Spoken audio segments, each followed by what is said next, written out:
तब मेरे पास वो लट्टू हुआ करता था और स्टेडियम की जगह कड़ाई। उनमें ना उनके बेबलेट आपस में खुद जाके लड़ते थे, लेकिन पता नहीं हमारे लट्टुओं में कौन सा भाईचारा होता था, ये साले लड़ाई छोड़कर आपस में सब कुछ करते थे। तो अब मुझे लट्टू के इतने पास बैठकर उसे लड़वाना पड़ रहा है। उधर वो लट्टू घूम रहा है शक्तिमान की स्पीड पे। बच गया। अगर वो लट्टू मेरे सर पे लगता तो मैं तो मर ही जाता। अरे नहीं, मैं मर चुका हूँ। हाँ, मैं मर चुका हूँ।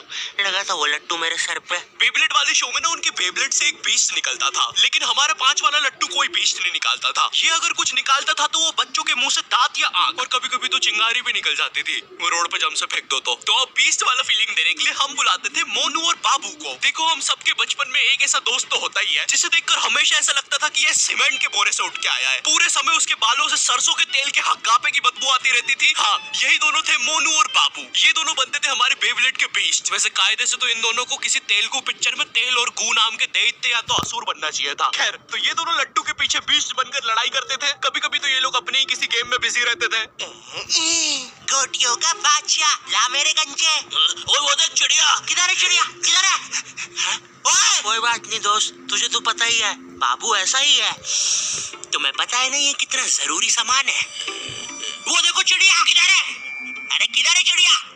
साला हमको झूठ बोला। तुम क्या देख रहे थे बे मोटे? आपको तो पता ही है सर, बाबू ऐसा ही है। तुम मेरी बीवी के साथ क्या कर रहे हो? चिड़िया। अरे रूम में कैसे आएगी? किधर है चिड़िया? अरे मेरी बीवी। तुम्हें तो पता ही है दोस्त, बाबू ऐसा। कौन है तू? अब तू कौन है?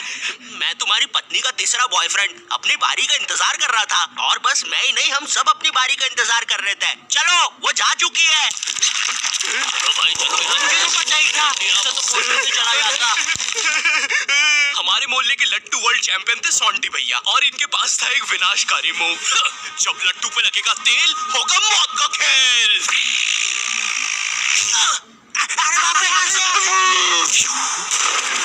अगर एक बार वो लट्टू सोंटी भैया की बुंड में घुसा, फिर तो सोंटी भैया एक ही बार में पूरा मोहल्ला हरा देते थे। वैसे ये मूव बार बार करने के कारण सोंटी भैया के